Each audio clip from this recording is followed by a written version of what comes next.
So this is where we're at with the Suburban. Working on getting some of the things off of from the engine so I can get in to get the cam out. Took out all of the rest of the rocker arms and push rods this morning. Took out all the lifter keepers. Put those in a bag because there's nothing to hold them in. They're held in by the bracket that runs along the bottom of the oil valley.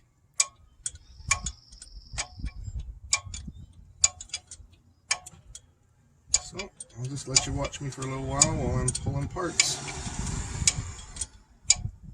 Montage time.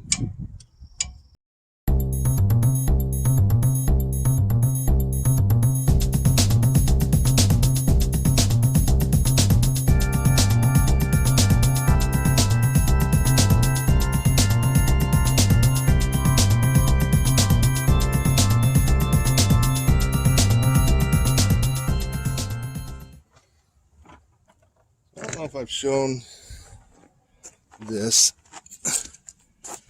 This is my little liquid capture setup. It's a standard homeless despot bucket. Got a hole that fit this. Doesn't have to be perfect. Got a hole for some clear tubing. Used clear so that I could see that there was something coming through it. And just hook it up to a little baby shop vac, and it creates suction on this. I can suck out fluids. It'll do oil. Right now it's full of coolant. I'm going to crank it on and see if I can get some more of this coolant out of here. Here, adjust this a little bit.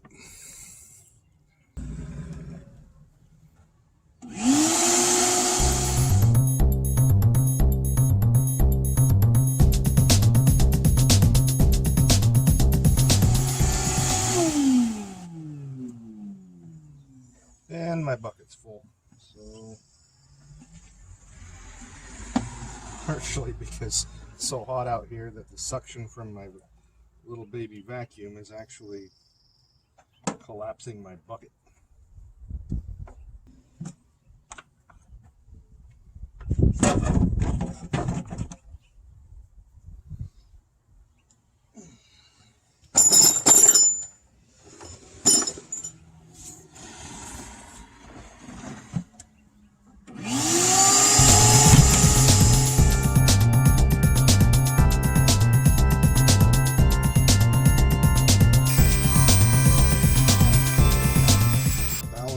Try to get enough suction to pull the fluid out but not collapse my bucket.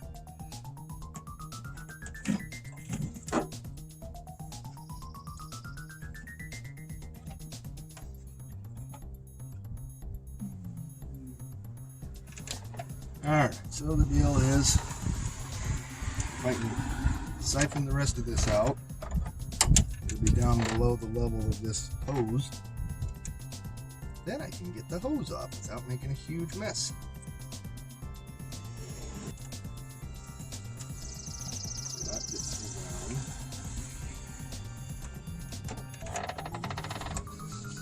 Well, about to the hose. Should be good now. Now we will crack this water line.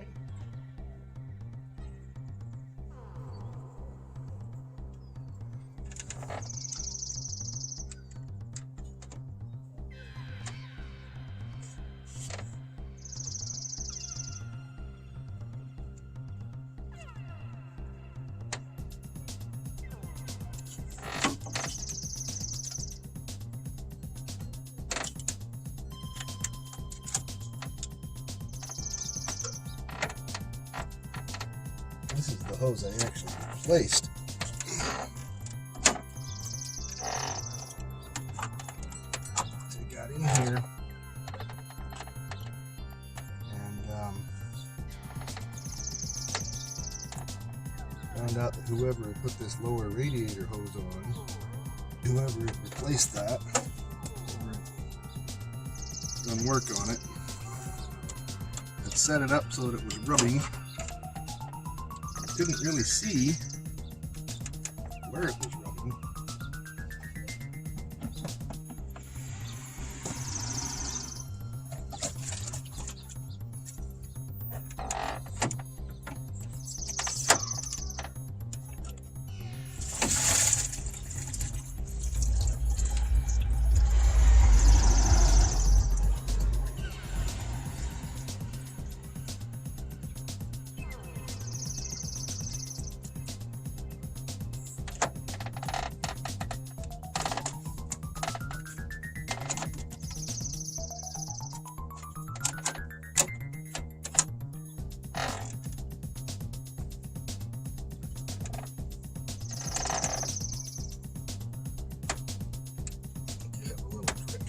Just a little bit of leftover. Don't want it to drip on the ground because dogs find that stuff very tasty. Very sweet flavor.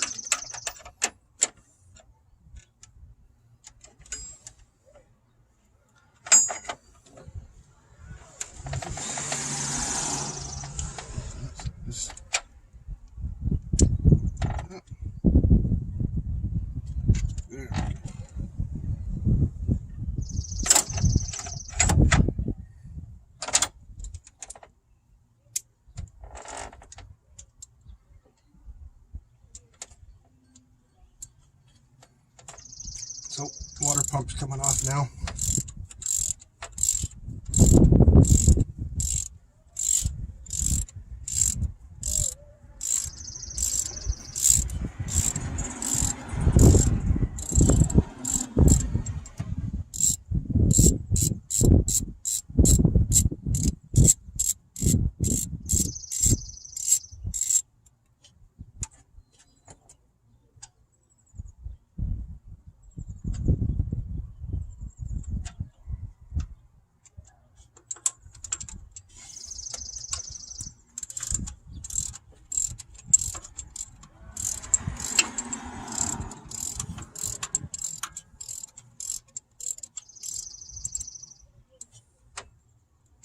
Well, I don't know if I mentioned this, but this thing actually got broken into a while back, which I thought was bloody hilarious because half the engine is in the back seat, or in the back.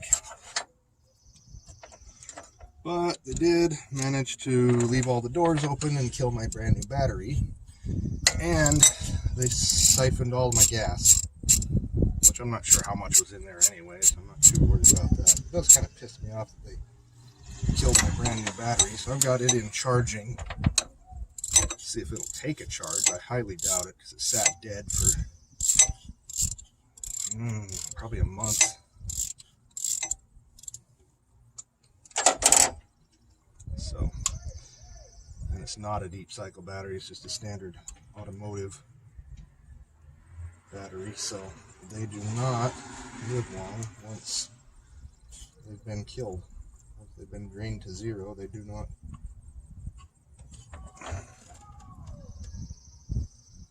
That obviously goes through into the oil jacket, if not the water jacket. Interesting.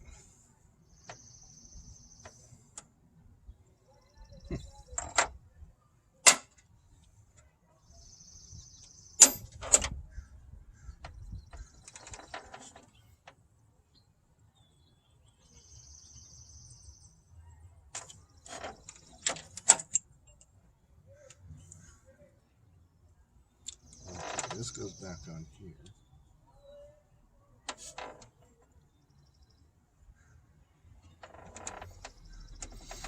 And this goes on the alternator. I don't remember where this goes.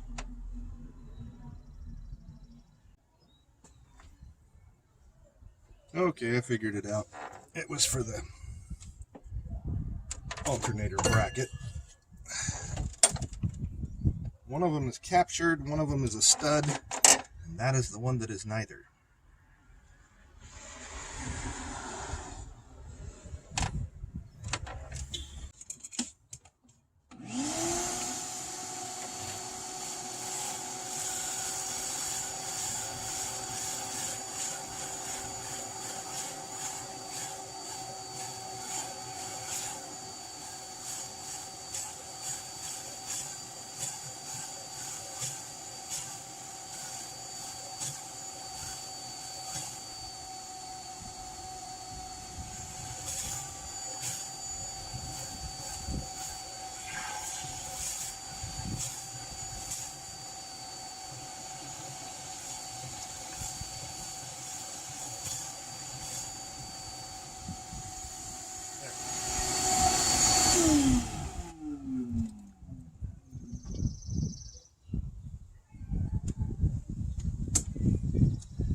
thinking that I'm going to have to take this entire radiator out, which sucks because it's also got the transmission cooler, and I think that's the power steering cooler.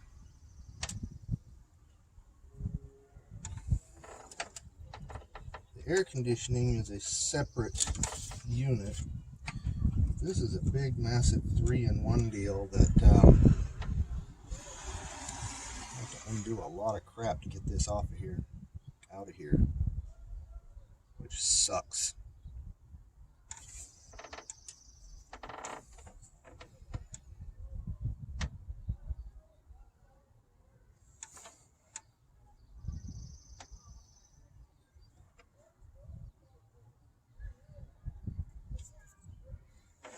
I'm also debating whether I want to move this, which is the air conditioning bracket and the power steering bracket. Power steering is still hooked up,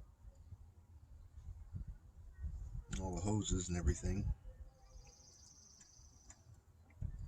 This is a bit of a different system I've never seen before either. Instead of having a vacuum assist on the power brakes, the power brakes are actually run off of the power steering pump. It's got 3 power steering hoses going to the brake system. Not sure what they are. In, out, and overflow, I guess. One of them looks like low pressure, the other 2 are high pressure. So my bet is in, out, and overflow. Something does make me a little nervous. I don't remember where this was bolted to. Somewhere on the top. Remember that. I mean, obviously, it goes up here somewhere. Probably be more obvious once I get it all back together.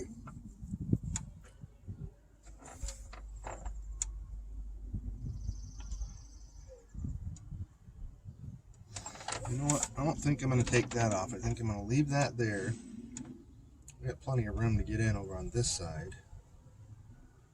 This whole section is open now, so I can get in, work on the front end of this thing. That doesn't seem to be blocking anything of significance. I think I can get that valve cover off without undoing it.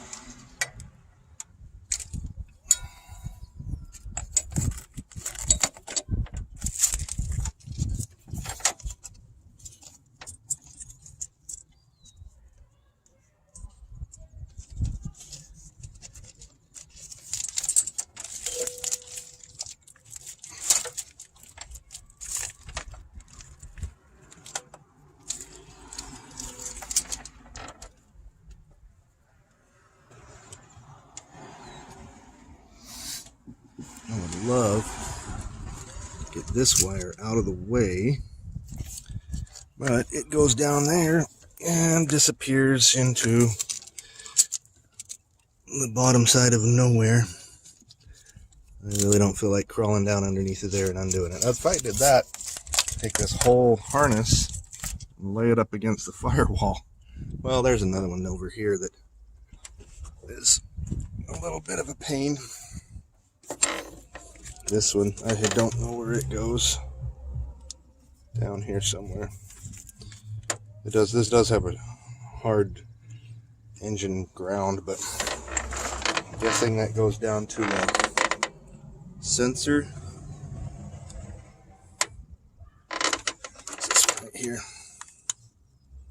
Probably a crank position sensor.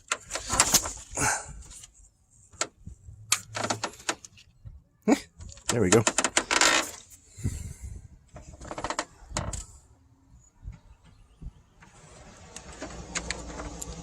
Underneath of all that oil and detritus, that is Burban 13.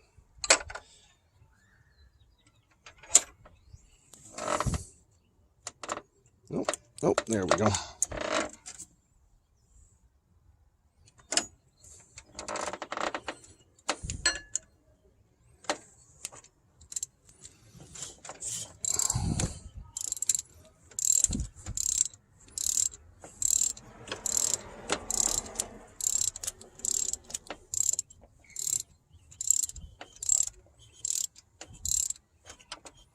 set you down here.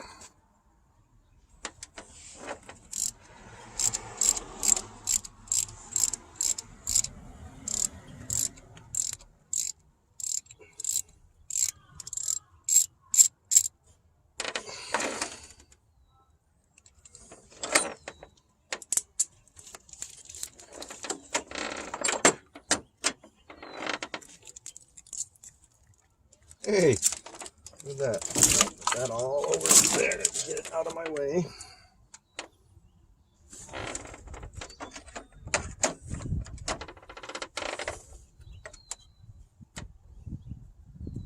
And the second bolt that's running straight to battery ground.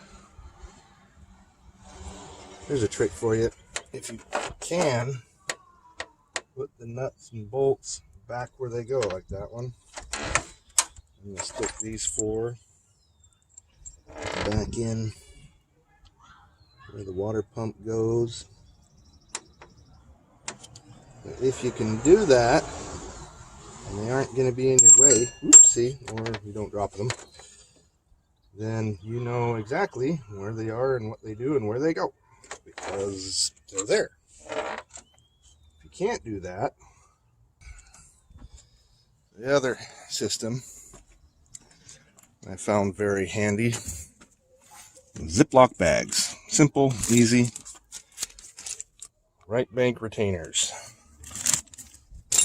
AC pump bolts. Intake manifold accessories. Intake manifold 12 each. So that way, when you go to put it all back together, you have everything. I mean, stuff that it's not obvious, nuts and bolts and hardware and things like that.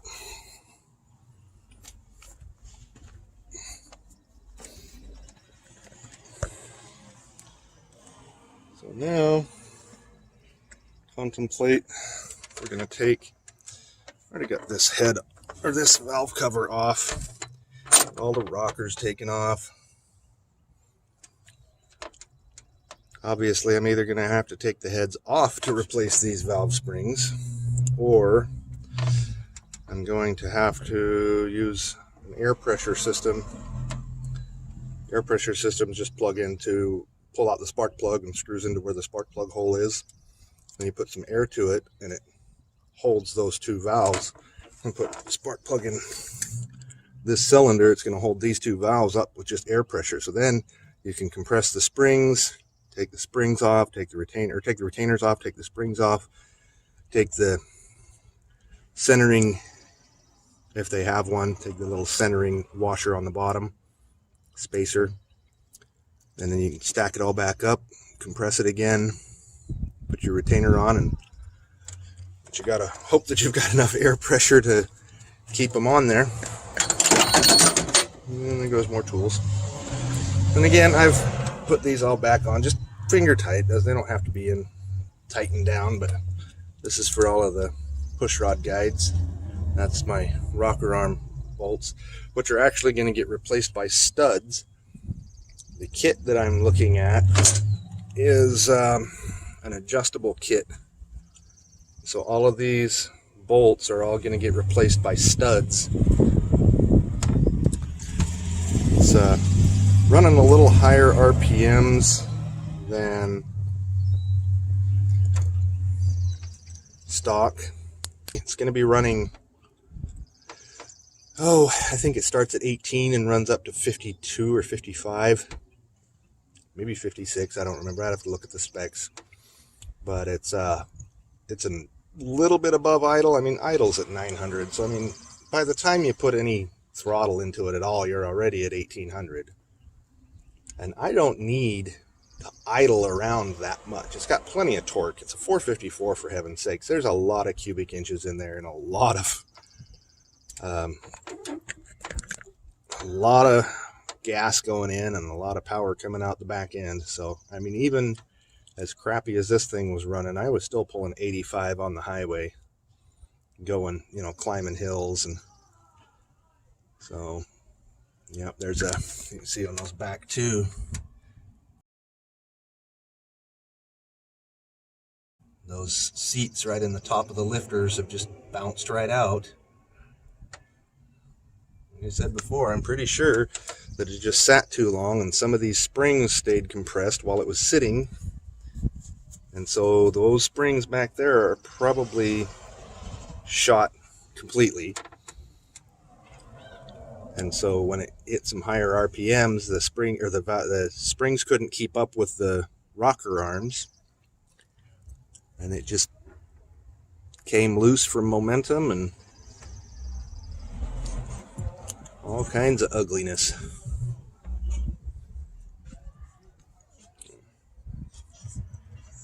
Anyway, I'm going to see what I can do to get this valve cover off. I'll bring you back here in a little bit. You don't need to sit and watch me taking out all of this stuff. So I had to bring you back and show you this. So, came over here. I haven't even put a wrench on this thing. It was all just finger loose.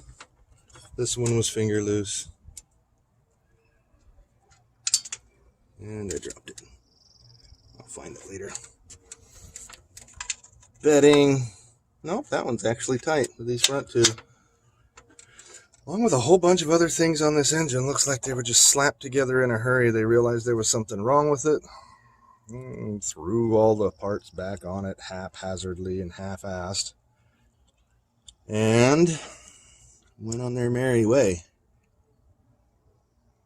So, it's no wonder this poor thing hasn't been maintained, hasn't been taken care of, it hasn't been... we'll get her all tuned up, figured out. Okay, I don't know if you can see this on the camera or not. Let's get this out of this bracket, see if we can get you in a little closer. See? It looks like the paint has been cracking on these rocker arms. Now, I'm not positive, but I've been told these stock steel stamped rocker arms have a tendency to flex. They're just not strong enough. And that looks like flexing to me. I just got this, it's left side of the engine, but right side from where we're looking at it. Got that off. Got everything tucked up over there. And now we start taking all the rocker arms and push rods and lifters, take them all out of this side. And we can see the cam down in there. Actually, there's some pretty bad worn spots. Oh, there you can see it at that angle. See how that's worn right down the middle of that lobe?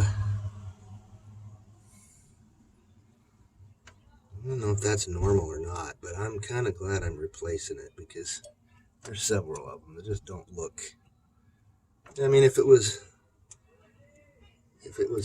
smooth and straight, okay, there's two of them there you can see. See, the bottom one seems to be flat and straight. The worn mark is kind of got nice clean edges, whereas the upper one, it's like the center had more pressure on it than the outside edges of the roller, and then it's just not clean.